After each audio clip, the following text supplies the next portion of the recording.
aneh, pikir Clara.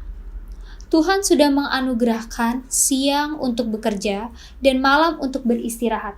Tetapi, ada saja yang mengingkari dengan melakukan kegiatan di malam hari dan istirahat pada siang hari.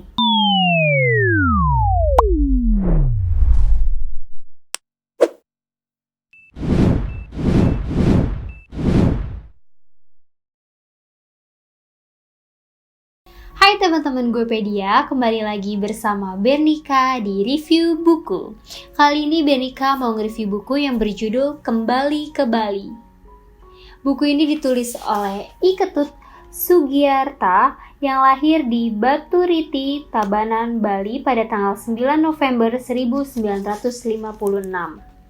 Beliau pernah menjadi social worker profesional di Foster Parents Plan International sebelum akhirnya meniti karir di sebuah BUMN di Jakarta yang bergerak di bidang jasa konsultasi teknik dan manajemen.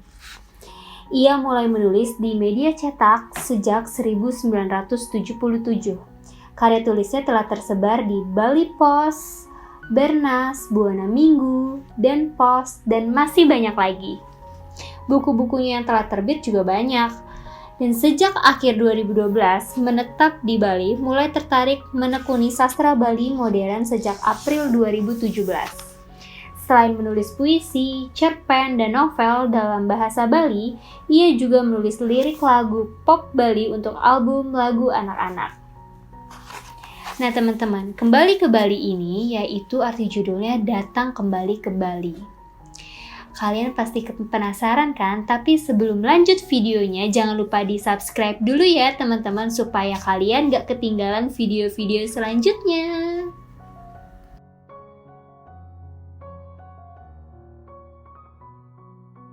Jadi teman-teman lanjut aja, langsung Bernika bacain sinopsis dari Kembali ke Bali ini ya.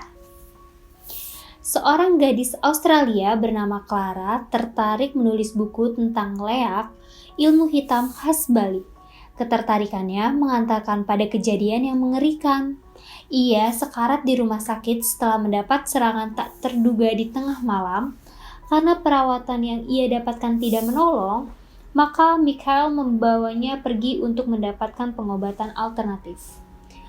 Luh paranormal yang berhasil menyembuhkan Clara juga menjadi sasaran serangan serupa, tetapi ia mampu mengatasi. Ia tahu yang melakukan serangan itu Ayu Ratri, seorang penguasa ilmu hitam yang sangat ditakuti. Bahkan Suta, temannya sesama paranormal, sudah lebih dulu menjadi korban nenek sakti itu. Untuk menghentikan teror yang meresahkan banyak orang, Clara dan Luh sepakat untuk mencari orang yang bisa mengalahkan Ayu Ratri. Mereka berhasil menemui Gus Lanang, laki-laki yang telah menyelamatkan Suta dari kematian. Misi mengalahkan Ayu Ratri pun berjalan seperti yang diharapkan. Namun, Clara yang mulai jatuh hati pada Gus Lanang harus gigit jari. Harapannya kandas karena Gus Lanang juga pergi menyusul Ayu Ratri. Clara kemudian berkenalan dengan Wisnu yang bekerja sebagai chef di sebuah hotel di Darwin. Masalah rumit muncul setelah mereka menikah dan menetap di Bali. Ketika Wisnu mengidap penyakit aneh, Clara dituduh bisa ngeleak dan menyakiti suaminya sendiri.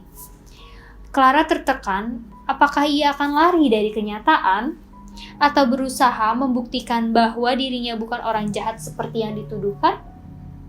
Nah teman-teman, sekarang Bernika mau bacain ya isi dari buku ini. Pernah dengar tentang leak? Clara bertanya. Apa itu?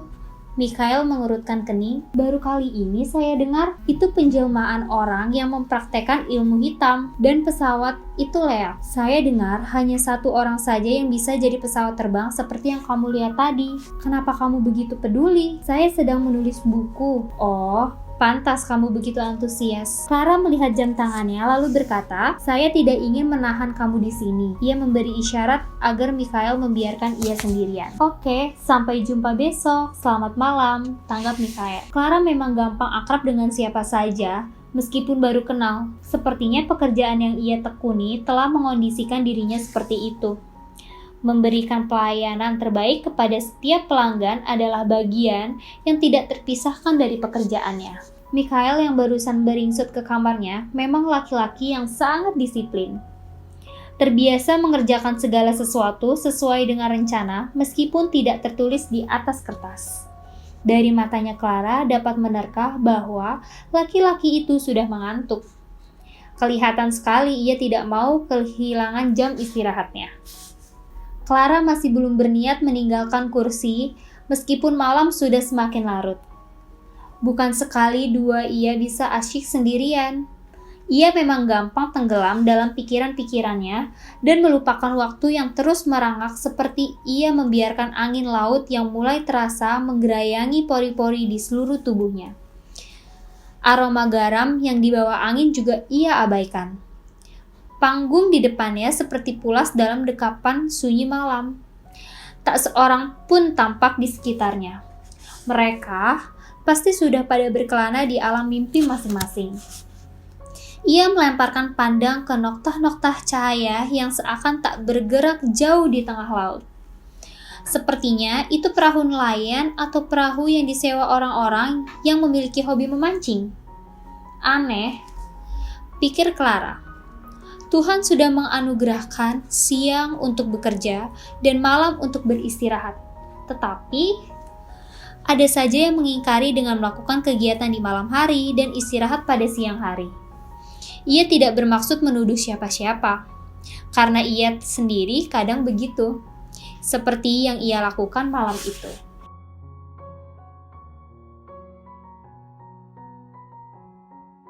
Itu dia cuplikan buku dari Kembali ke Bali.